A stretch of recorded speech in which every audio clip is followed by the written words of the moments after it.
안녕하세요. 저는 30대 초반의 여자이고 결혼한 지 채 1년이 되지 않은 새내기 주부입니다. 아직 슬하의 아이는 없고 신혼생활을 즐기는 중이지요. 남편은 이비인후과 의사인데 처음에는 제가 운영하는 공유 숙박업체의 고객과 주인으로 만났습니다. 이런 경기도 외곽에 게스트하우스가 있는 줄은 몰랐네요. 여기 묵는 분들 외국분들도 많고 재밌는 분들이 많아서 생각지도 못한 추억들을 많이 쌓고 갑니다. 저희 게스트하우스가 한국 분들은 주로 좀 힐링하러 오시는 분들이 많고 외국에서 오시는 분들은 한류다 뭐다 해서 한국 문화 체험하는 걸 좋아하는 분들이 많으세요. 막걸리 빚는 체험은 괜찮으셨어요? 외국인들이 주로 하는 줄 알았는데 저도 심심하게 방에 틀어박혀 있느니 한번 만들어보자 해서 했는데 신선한 경험이었네요. 막걸리 빚는 양주장도 직접 지으신 건가요? 사실 여기 게스트하우스가 버려진 농가였는데 주택 옆에 조그맣게 소 키우는 축사가 있었거든요. 그걸 막걸리 양주장과 커피하우스로 제가 개조를 한 거고요. 전 쉬는 날 전국 방방곡곡 내키는 대로 떠나는 걸 좋아해서 우연히 여기 오게 됐는데 앞으로 자주 들리게 될 것 같네요. 여기 머무르면서 게스트하우스 운영하시는 건가요? 네. 서울에 특별한 볼일 없을 때는 여기 주로 머물러요. 체험 패키지가 있는 날엔 제가 진행을 하니까 여기 있을 수밖에 없기도 하고요. 서울에 오게 되면 전화 한번 주실래요? 여기서 너무 좋은 서비스를 많이 받고 가서 서울 오시면 식사 대접 한번 하고 싶은데. 그렇게 제 연락처를 받아간 남편은 그 후로 거의 주말마다 제가 운영하는 게스트하우스에 손님으로 방문을 하더군요. 당신은 그때 내가 좋아서 그렇게 자꾸 온 거야? 아님 진짜 게스트하우스가 좋아서 온 거야? 둘 다. 그런데 솔직히 당신이 좋으니까 매주 갔지. 그런 사심 아니었음 그렇게 자주는 못 갔겠지? 안 그래? 제가 경기도 외곽의 시골 마을에서 게스트하우스를 운영하던 때 남편은 저의 단골 손님이었는데 제가 서울에 볼일을 보러 갈 때마다 친히 제가 있는 곳으로 와서 밥도 사주고 또 시간이 될 때에는 볼일 보고 돌아가는 저를 게스트하우스로 데려다주기도 했습니다. 제가 오늘 서울에 병원 볼 일이 있어 혹시나 하고 연락드린 건데 좋은 병원도 소개해주시고 만난 밥도 사주시고 또 이렇게 내려가는 길 차량 픽업까지 해주시니까 너무 흥소한데요? 고마우세요? 고마우면 뭐 답례 같은 거 없나? 제가 해드릴 일이라도. 내일 모레 주말인데 계속 나랑 데이트할래요? 그게 제가 혜영 씨한테 원하는 답례인데. 그렇게 남편은 제게 다가왔고 솔직하고 적극적인 그 사람의 태도가 저도 좋았습니다. 자연스럽게 연인이 된 저와 남편은 그렇게 2년 정도 연애를 하다가 결혼식을 올리게 되었지요. 남편은 직업이 의사인데다 시아버지 되시는 분도 한약밤을 오래 운영하셨는데 재력이 남다른 분이셨습니다. 그에 비해 저는 나름 입소문을 탄 게스트하우스를 운영하는 오너이긴 했지만 소위 말하는 가방끈도 짧고 가정환경은 남편에 비해 턱없이 불우한 편이었죠. 양친 부모님이 모두 안 계시다고? 예, 저는 태어나자마자 고아원에 맡겨졌고 그 이후로 쭉 천주교 산하의 고아원에서 자랐습니다. 고아원을 퇴소하고서는 독립하고 여태 저 혼자 살아왔고요. 그럼 어른들도 아무것도 없이 아가씨 혼자 숙박업체를 차린 거예요? 예, 남들이 대학 다니고 공부할 동안 저는 생업전선에 빨리 뛰어들 수밖에 없었고 나름 악착같이 살아서 지금 운영하는 게스트하우스는 정말 거의 헐값에 나온 시골의 폐가였는데 제가 열심히 손봐서 숙박업을 시작했습니다. 다행히 컨셉이 요즘 사람들 취향과 맞아 떨어져서 장사가 잘 됐습니다. 생활력이 아주 강한 아가씨로구만. 부모님 도움 없이 외롭게 자라면서도 그렇게 꿋꿋하게 본인 사업을 이고 왔다니. 참 대견하네요.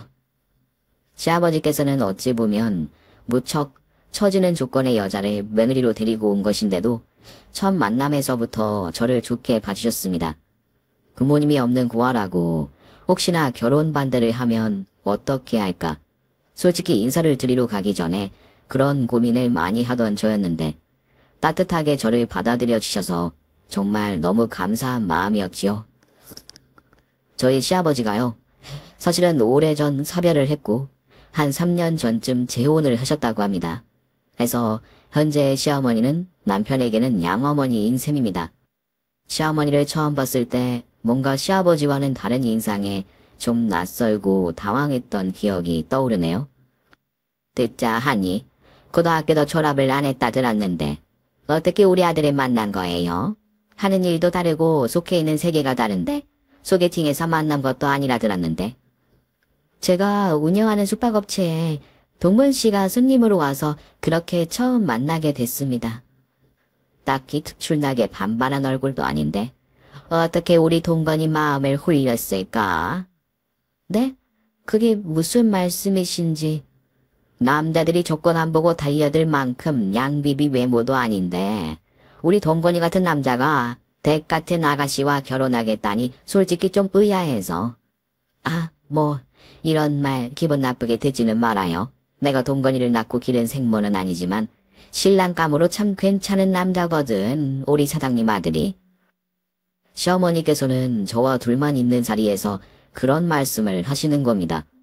시아버지를 사장님이라 칭하는 것도 좀 이상했고 제 외모를 그렇게 평가하면서 막말이라 할 수 있는 그런 말을 서슴지 않고 내뱉는 시어머니의 인격이 의심스러울 지경이었지요. 결혼하게 된 시댁의 시어머니 자리가 좀 찜찜하고 마음에 안 든다. 이런 말을 친구에게 했더랍니다. 딱 보니까 네 결혼 생활의 빌라는 시어머니로 정해졌네 뭐. 예, 혜영아. 그런데 시집 가보면 어느 집이나 그런 빌런 한 명씩은 꼭 있다. 그 빌런이 남편만 아니면 그냥저냥 사라지는 게 결혼 생활이야. 그래도 하고 다니는 외양도 나이에 맞지 않게 너무 화려하고 경박하달까? 처음 만나는 상견례 자리에 무슨 무대 화장처럼 진한 화장을 하고 나오셨더라고. 옷도 나이에 맞지 않게 너무 야한 차림이고 아무리 봐도 내 스타일은 아니야. 자꾸 부딪히다 보면 짜증나는 일 생기는 거 아닐지 벌써부터 머리가 좀 지끈거리는 거 있지. 시집살이 하면서 한 집에 살 것도 아닌데 너무 스트레스 받지 마. 그리고 그 시어머니 되실 분이란 사람 네 남편 친어머니도 아니라며. 재혼한 지 얼마 되지도 않았다면서. 설마 너한테 정도를 넘어서는 간섭을 하진 않겠지. 본인 역시도 네 남편하고 아직은 서먹할 텐데 뭐. 뭐 그런 거리감이. 피곤한 일을 덜 만들면 다행이고. 게다가 난 어른들 밑에서 자라본 경험이 없어서 그런가 부모님 뻘 어른들 대하기가 참 어렵다. 어떻게 해야 할지도 잘 모르겠고. 너 손님들 대할 때 보면 나이에 구애받지 않고 누구에게든 스스럼 없이 잘 다가가잖아. 친화력 갑 게스트하우스 사장님께서 왜 그런 약한 소리를 하실까? 응? 네 남편 보면 성격도 너무 좋고 널 너무 사랑하는 게 딱 보이는 남자야. 직업도 훌륭하고 너만 보는 착한 남자. 혜영이 네가 이제껏 그 모진 고생하며 살아온 세월을 보상받는다는 생각이 든다 난. 결혼 너 잘하는 거니까 너무 걱정 마 기집애야. 너 분명 행복하게 잘 살 거야. 친구는 제게 그렇게 말을 하면서 안심시켜 주려고 하더군요. 친구가 눈물까지 글썽이면서 제게 그런 말을 하는 데는 나름의 이유가 있긴 합니다. 고아원을 퇴소하고 저는 정말 다양한 직업을 전전하며 갖은 고생을 하며 20대를 보냈거든요. 고아원을 퇴소해서 세상 밖으로 혼자 내던져졌던 때가 제 나이 19살 때였습니다. 독립하는 고아원생에게 제공되는 정착금이란 것은 정말 쥐꼬리만한 금액이고 그걸 가지고 혼자 팍팍한 서울살이를 하기란 쉽지 않았지요. 그래도 집세와 물가가 아무리 비싸도 해먹고 살 일이 무궁무진 많은 서울에서 홀로 서기를 시작하자는 게 제 목표였답니다. 그렇게 빚도 잘 들지 않는 반지하 원룸에서 시작했던 독립생활.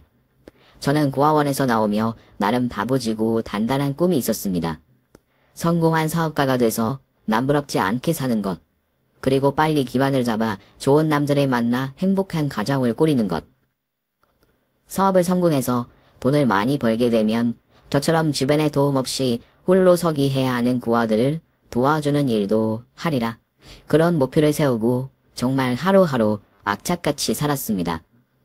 전 20대에 하루에 4시간 이상을 자본 적이 거의 없어요. 회오실, 또 커피 마셔?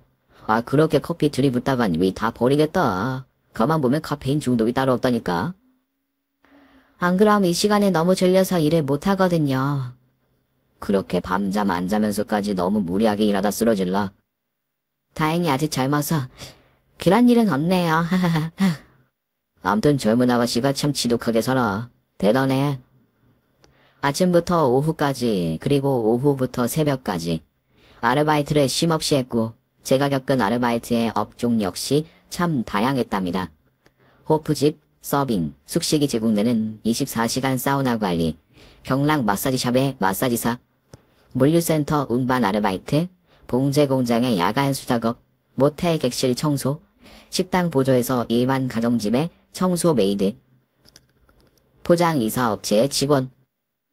추운 겨울이 되면 겨울 특수를 노려서 붕어빵을 팔았고, 저는 특히 붕어빵 장사를 하면서 사업자금 미천을 많이 모았습니다.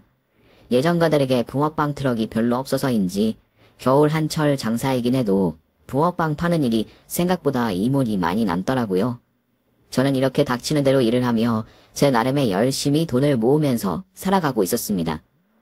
목표한 종잣돈이 모아지면 어떻게든 나만의 사업을 시작할 계획에 힘들어도 희망을 가지고 살아가고 있었는데, 붕어빵 6개만 싸주세요. 어머, 너 혜영이 아니니? 세상에, 네가 벌써 이렇게 어른이 다 됐구나. 붕어빵 장사하는 젊은 아가씨가 혜영이 너희일 줄은 꿈에도 몰랐다. 누구세요? 저는 붕어빵을 굽다 말고 저를 보고 반갑게 아는 체 하는 아주머니를 보고 고개를 갸웃했더랬죠. 가만 보니 낯이 있긴 했는데 정확히 기억이 나지는 않은 그런 분이셨지요. 혜영아, 네가 6살 때쯤 너 지내는 고아원으로 고모가 한번 보러 간 적이 있는데 정말 기억이 하나도 안 나니? 기억을 더듬어 보니 누구인지 알 것 같기도 했습니다. 저를 보고 반갑게 아는 체 하는 아주머니는 다름 아닌 제 친가 쪽의 먼 친척 고모였습니다.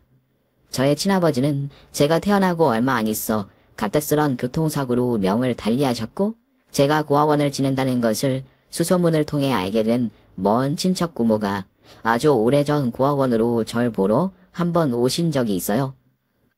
아이고, 네가 경일이 오빠 딸 혜영이로구나.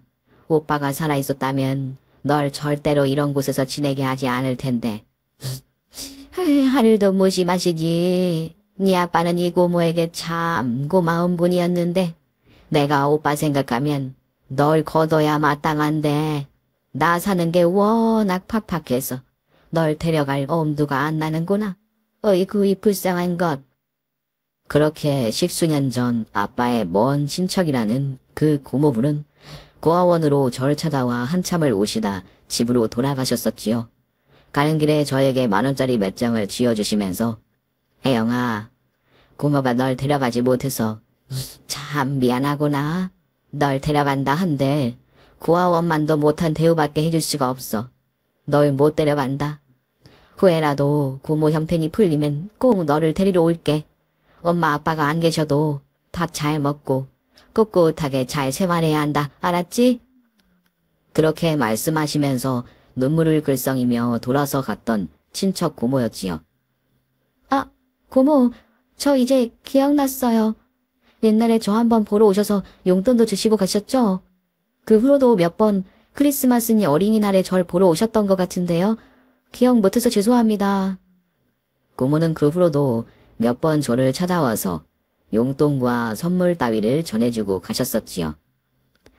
널 데리러 가겠다 약속해놓고 그 후로도 우리 집 살림은 영 나아지질 않아 널 데리러 가지 못했단다. 미안하다 혜영아. 아니에요 고모. 그렇게 그때 저를 찾아와 주신 것만으로도 저는 많이 감사했어요.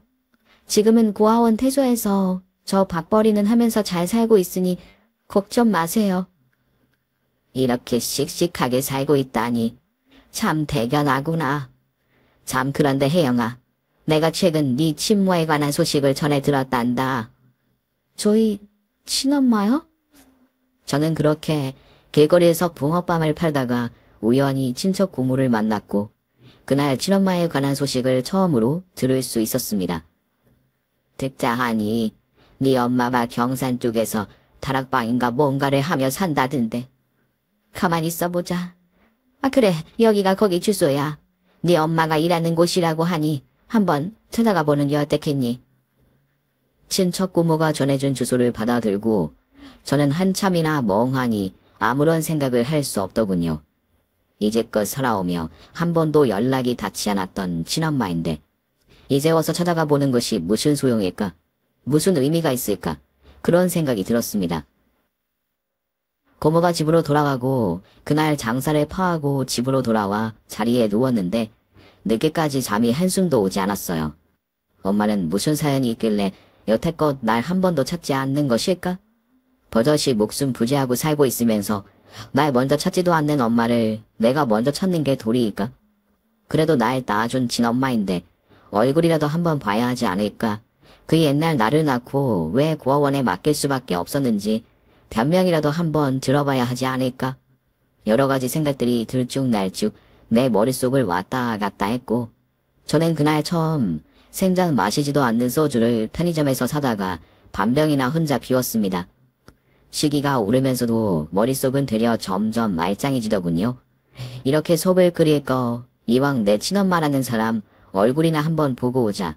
뭐가 됐든 사연을 알고 진실을 알면 이렇게 마음이 어지럽진 않겠지? 상처받고 후회되는 결과가 있더라도 감내하자. 나름 그렇게 단단히 마음을 먹고 친척 고모가 가르쳐준 주소로 엄마를 찾아갔습니다. 여기가 차미자 씨가 일하는 곳 맞나요? 미자 언니는 우리 다방새끼 마담인데 댁은 누구신데 미자 언니를 찾아요. 지금 어디 가셨어요? 그냥 좀 아는 사람인데. 아는 사람 누구? 저 사실은 차미자 씨 딸이에요. 어머, 세상에 딸이라고? 좀 기다려요. 미자 언니한테 전화 한번 넣어볼 테니까. 다방의 아가씨 한 명이 엄마에게 연락을 했고 전화기 너머로 뭐라 말하는 엄마의 음성이 들려오더군요.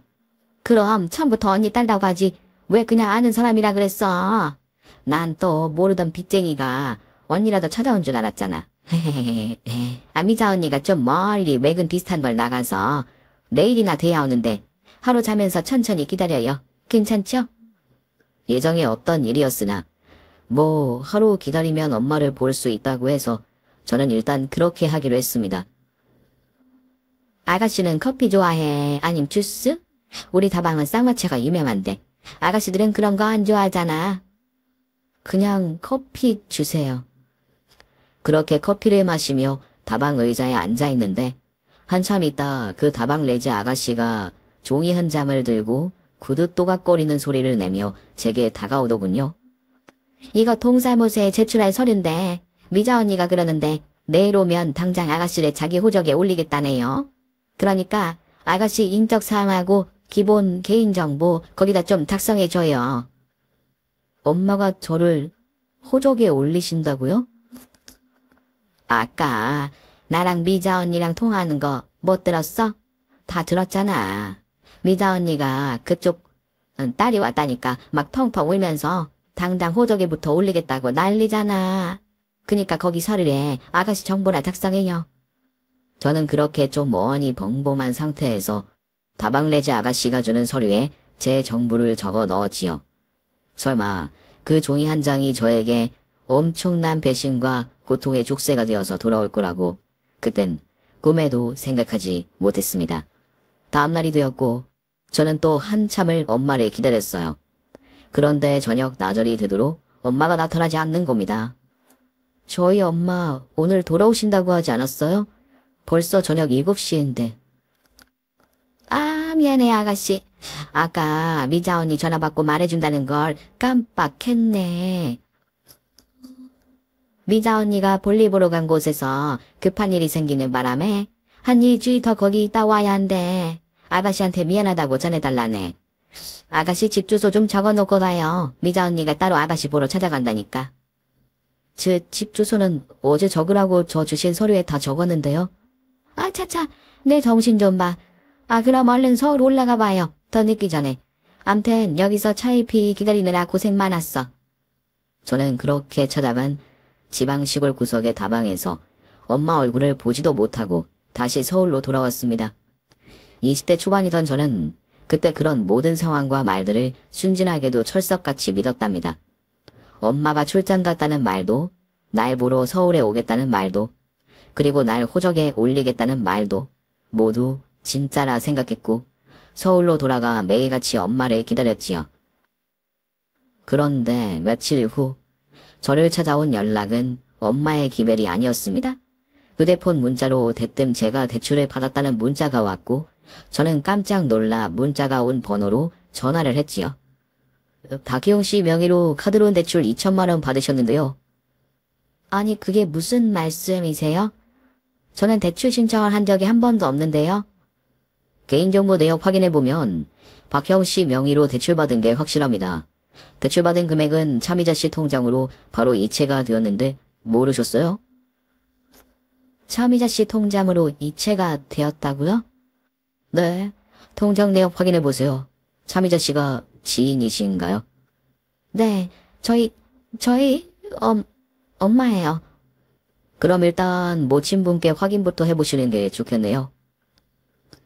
은행 직원과의 통화를 끝내고 저는 제가 무슨 일을 당한 건지 그제서야 모든 현실을 직감하게 되었습니다. 다방내지 아가씨가 저에게 신상을 적어내라고 한 것은 제 명의로 대출을 받기 위해서였더군요. 저는 떨리는 손으로 겨우 엄마에게 전화를 걸었습니다. 그런데요, 저희 엄마 그 며칠 사이에 번호까지 바꾸고 잠적해 버리셨더군요. 저는 아무 의미가 없을 것으로 생각이 되면서도 일단 그 지방 시골의 다방을 다시 찾아갔어요. 뻔뻔하게도 그 다방내지가 호호호 깔깔깔 천박한 웃음을 날리며 시골 아저씨들에게 커피를 따르고 있었습니다. 저희 엄마, 차미자 씨 지금 어디 계세요?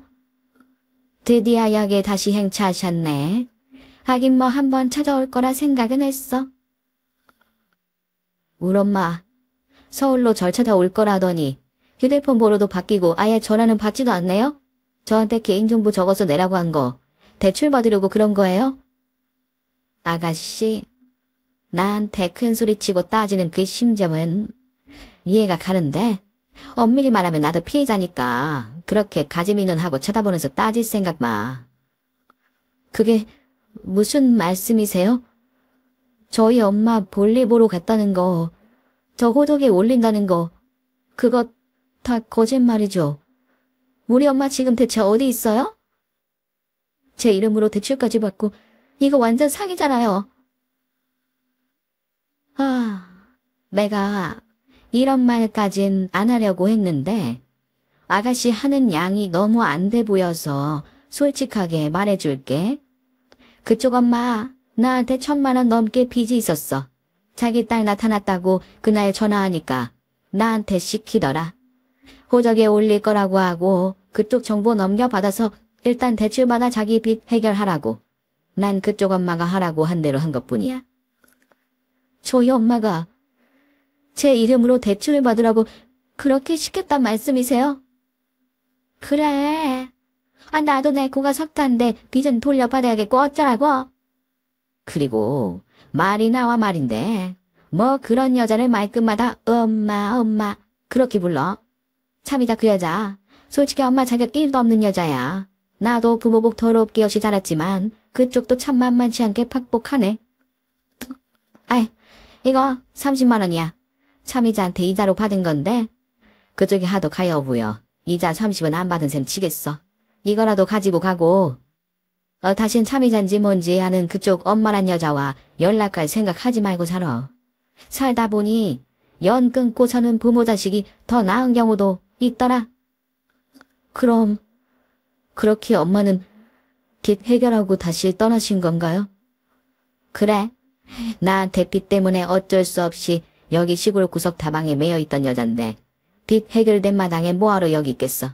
내 빚 해결하고 남은 돈으로 룰루랄라 어디 여행이라도 떠난 모양이던데. 참 자기가 다시 여기에 찾아오면 본인이 어디에 갔는지 절대 모른다고 하라고 신신당부를 하더라. 그런 여자가 어떻게 애미라고 할 수 있어. 그런 하질의 쓰레기는 잊고 살라고. 앞으로 본인을 위해서. 그렇게 저는 그 시골 다방을 나왔고 뒤돌아보지 않고 서울로 돌아왔습니다. 돌아오는 기차 안에서 참 어쩔 수 없이 눈물이 하염없이 쏟아져 흐르더군요. 슬퍼서가 아니라 배신감과 참을 수 없는 씁쓸함에서 오는 눈물이었어요. 어떻게 처음 만난 딸에게 대출을 받게 하고 그 돈을 가지고 또 소리소문 없이 잠적해 버릴 수 있을까? 게다가 본인의 행방을 절대 말하지 말라고 사라졌다는 엄마의 마지막 말이 못내 잊혀지지 않고 제 가슴에 대못으로 남았습니다. 그렇게 그날 이후 저는 엄마라는 두 글자를 제 마음에서 지우고 살아온 지 오래입니다. 사회초년생, 그것도 가진 거 없는 20대 초반의 고아가 2천만 원 빚을 해결하기란 녹록치 않더군요. 그렇게 생전 얼굴 한 보지 못한 엄마의 빚까지 떠안고 저는 그 후로 더 팍팍하고 모진 하루하루를 살아가야 했지요. 그래도 죽으란 법은 없는 건지 알뜰살뜰하게 저축을 하고 또 약간의 위험 부담을 감수하고 투자한 주식이 좋은 결과를 내면서 저는 20대 후반의 제 수준에서는 그래도 꽤 목돈의 종잣돈을 마련할 수 있었습니다. 엄마의 빚은 다 같은데 5년이 넘는 시간이 걸렸어요. 엄마 빚을 해결하고 제 수중에 어느 정도 목돈이 모이자 저는 당장 제가 시작할 수 있는 사업을 알아봤습니다.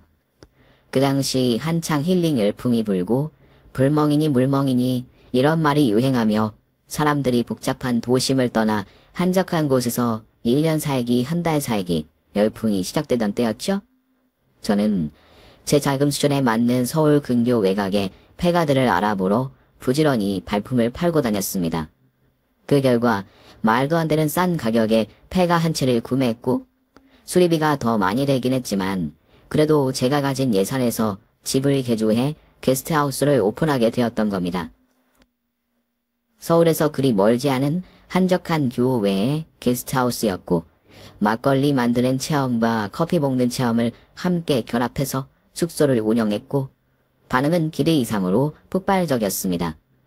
해서 저는 30대 초반의 나이에 나름 잘 나가는 게스트하우스의 오너가 된 것이었죠. 그런 험난한 우여곡절 끝에 남편과 결혼도 하고 저는 제 인생의 힘들고 고통스러운 챕터는 이제 넘어갔구나 생각하며 예전보다 한결 안정된 마음으로 결혼 생활을 하고 있었지요.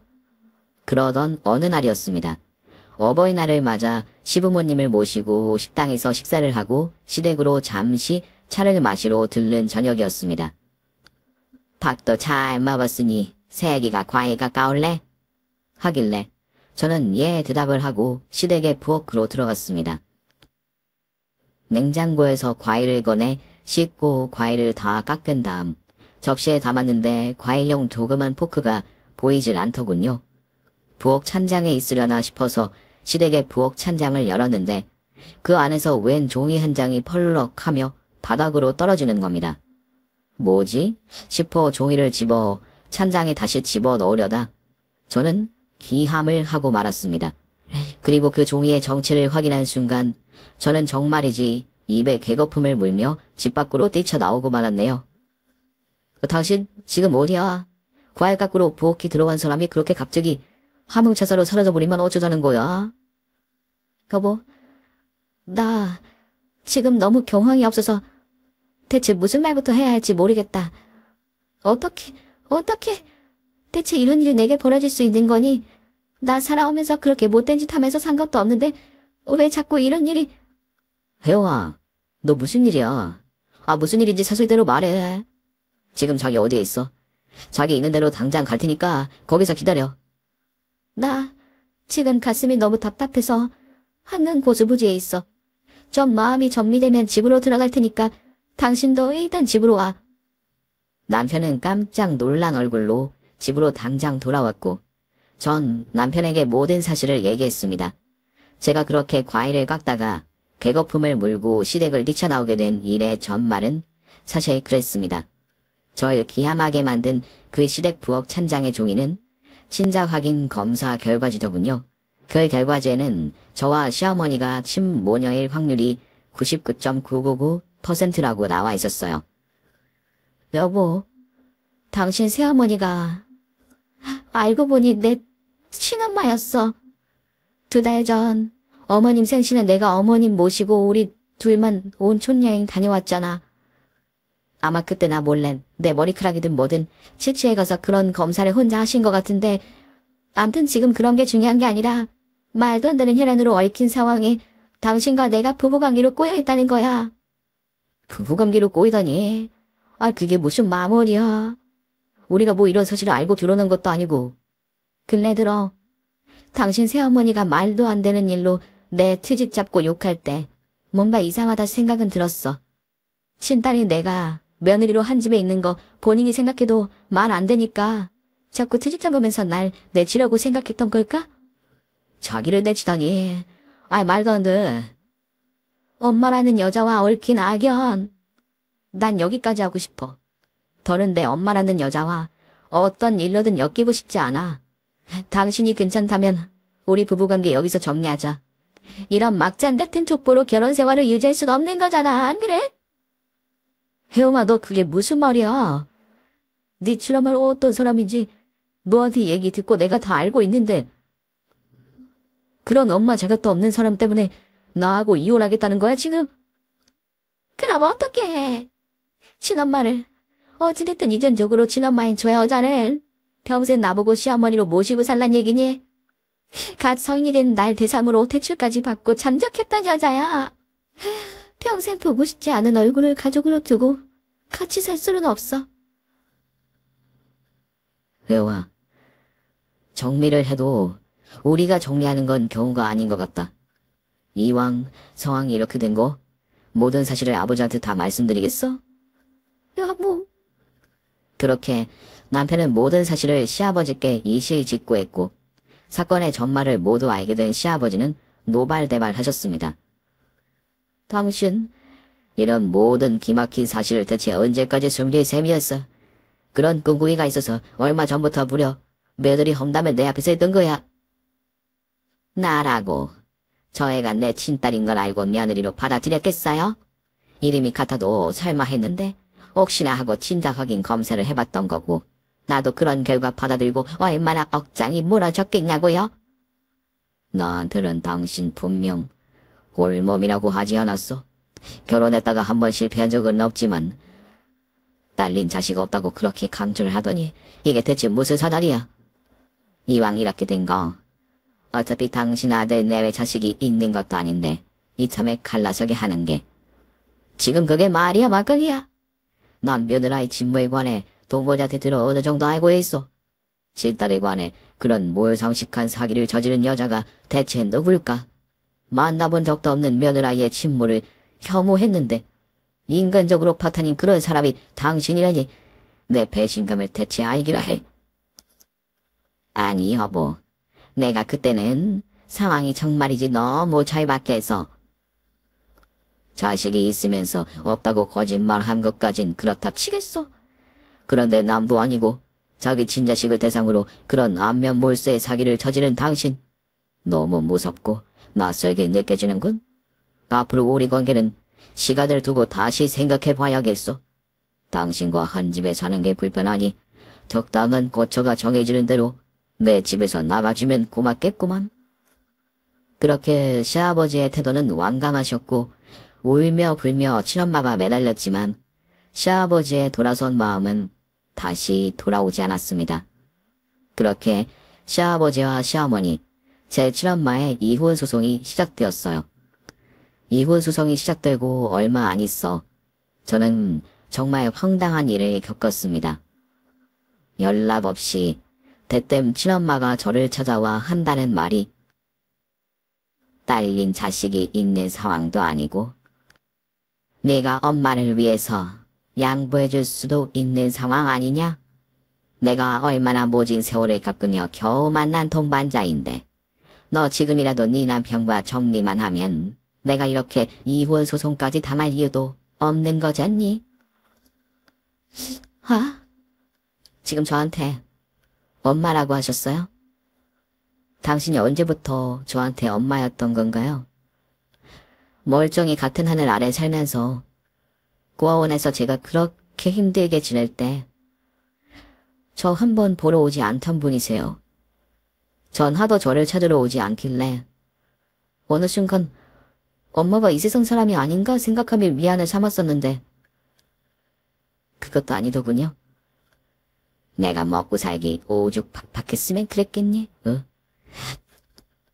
나도 먹고 살 만큼 잘만 살았으면 널 데리고 와서 살았지, 안 그러냐? 글쎄요. 날 보고 싶은 분이었다면 제가 그렇게 시골 다방으로 엄마를 찾아갔을 때 그렇게 문전박대 행방을 감추면서 저한테 기질 떠넘기진 않았겠죠. 그날 이후 제 마음속에 엄마라는 두 글자는 없어요. 네가 끝까지 싫다고 이혼하겠다고 하면 되잖아.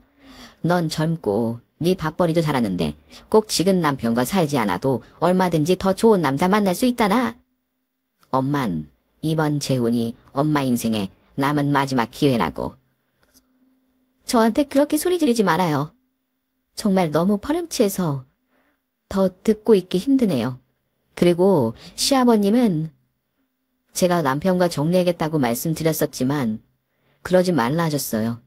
제가 남편과 정리해도 엄마가 다시 살 일은 없을 거라 그리 말씀하신 분이니 엄마 선에서 알아서 해결하시고요.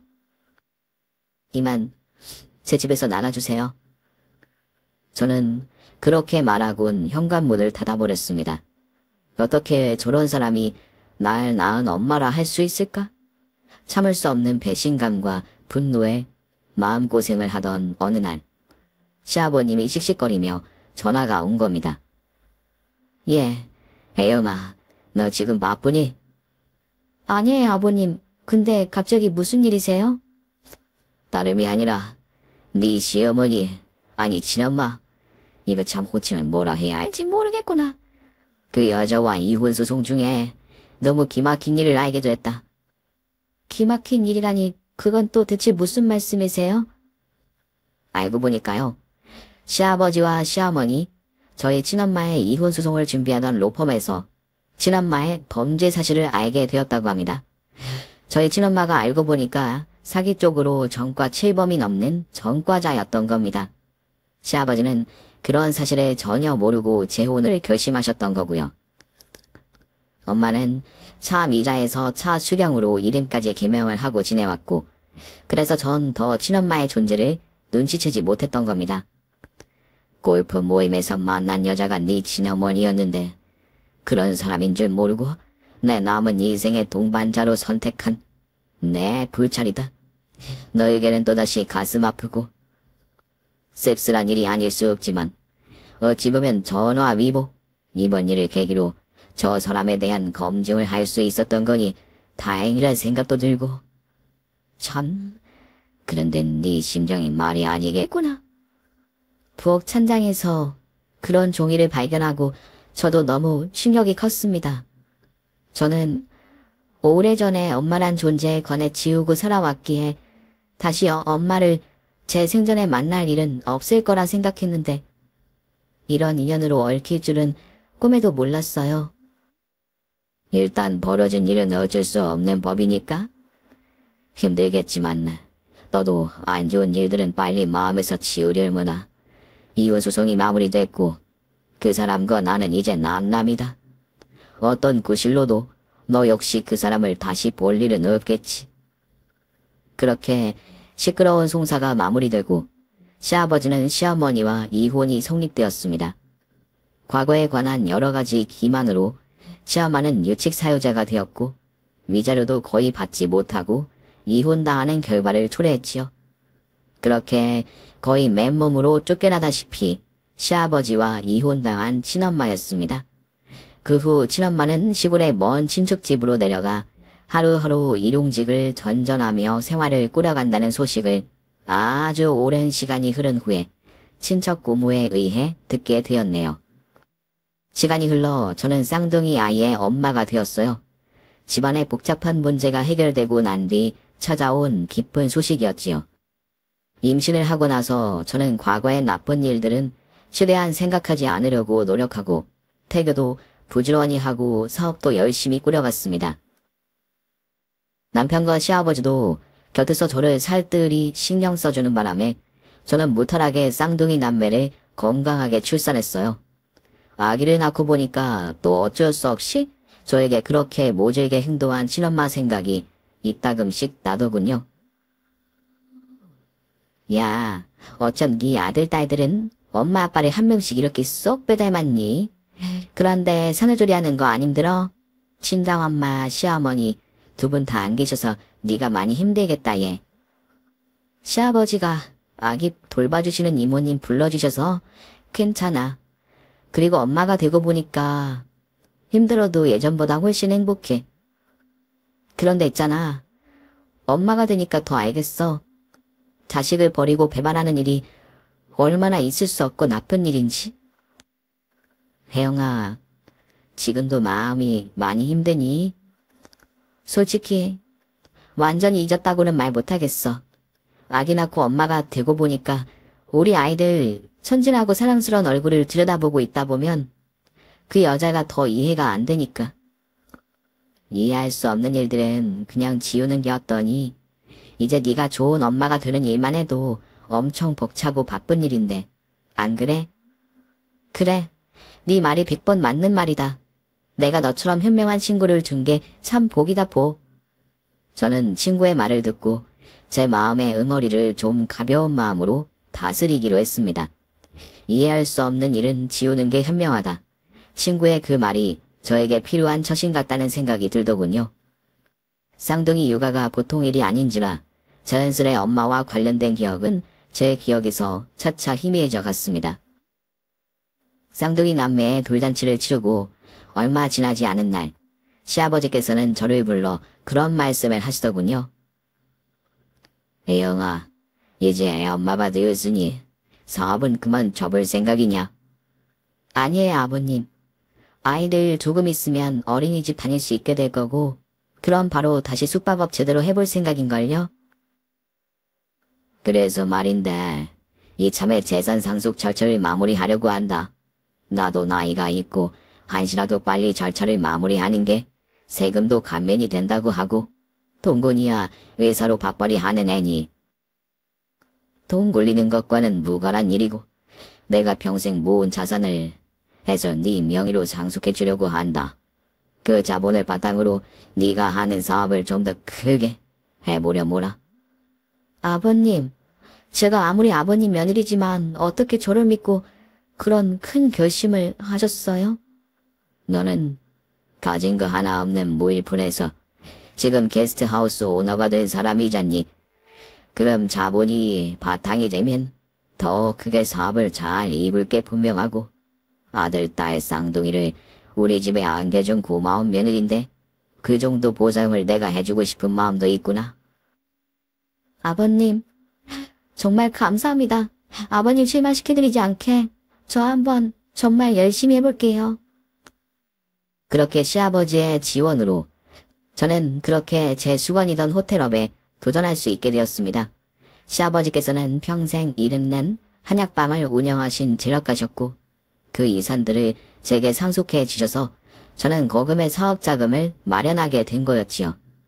시아버지와 제 이름의 첫 글자를 딴 호텔은 오픈하자마자 장사가 잘 돼서 현재도 사업 중에 있습니다.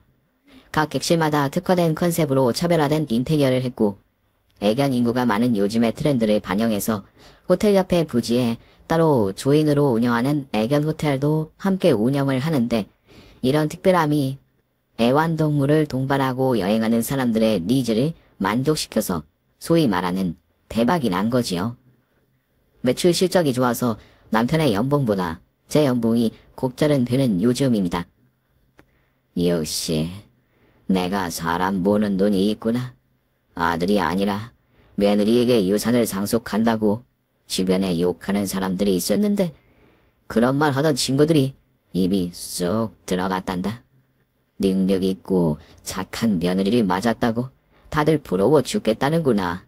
하하하. 저를 그렇게 믿어주셔서 정말 감사합니다, 아버님. 사업이 승승장구하면서 쌍둥이를 출산하면서 각별해진 시아버님의 저에 대한 총애는 한층 더 두터워졌습니다. 숙박업을 꾸려가는 오너로, 쌍둥이 남매의 엄마로, 눈코 뜰 새 없이 바쁜 일상을 보내는 저입니다.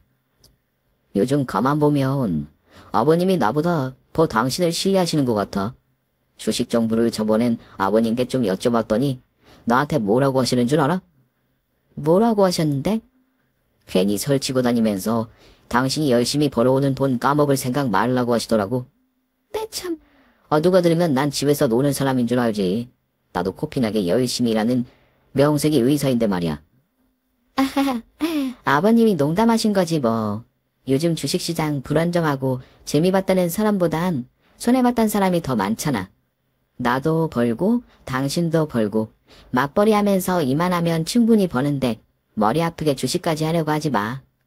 난 당신이 주말엔 편히 쉬고 애들하고 시간 보내주는 게 더 좋으니까. 이야, 호텔 오너 와이프도니까 재테크 하지 말란 소리도 다 듣네. 당신 예전만 해도 나한테 주식 공부 부지런히 하라고 하던 사람인데. 이젠 운영하는 사업 규모가 틀리다. 그건가? 아니야, 무슨 말을 그렇게 해. 당신이나 나나 돈 버는 일 평소에도 머리 아프게 하는데 그렇게 피곤하게 그만 살자는 거지 뭐. 아버님 지원해 주셔서 나 사업 크게 하게 됐고 수익도 많이 나잖아. 그래서 말인데 나 작게라도 장학사업 하나 시작하려는데 당신 생각 어때? 최근에 저는 애견 호텔을 조인한 저희 호텔 2호점을 오픈하게 되었습니다. 사업 규모가 커가면서 수익도 예전보다 훨씬 많아졌고 해서 저의 꿈, 돈 많이 버는 성공한 사업가가 되면 하고자 했던 장학사업을 시작했어요. 홀로 서기 하는 고아원 퇴소생들을 위한 지원 사업을 시작했는데 독립에 필요한 가전제품과 가구를 지원하고 급한 경우에는 생활비와 학비 지원도 하고 있습니다. 이런 저의 뜻에 시아버님과 남편 역시 적극 찬성을 해주어서 너무 감사할 따름입니다.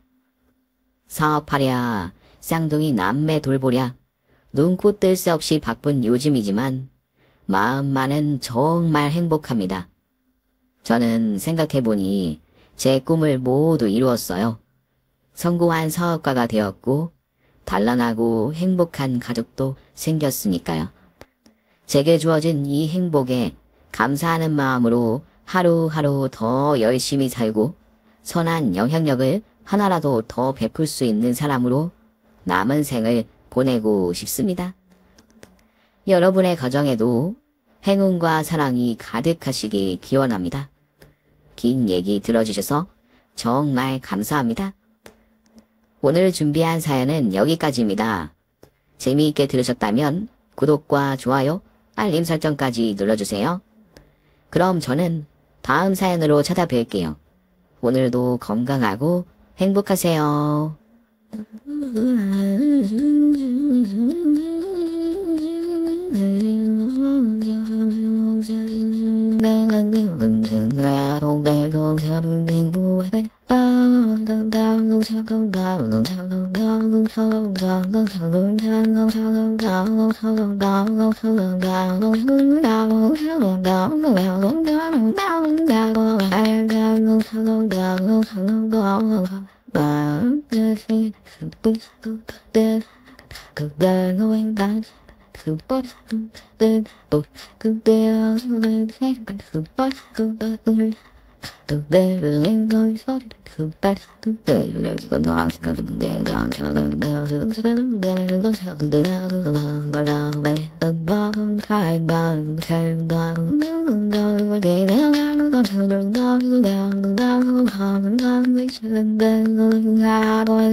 Take care.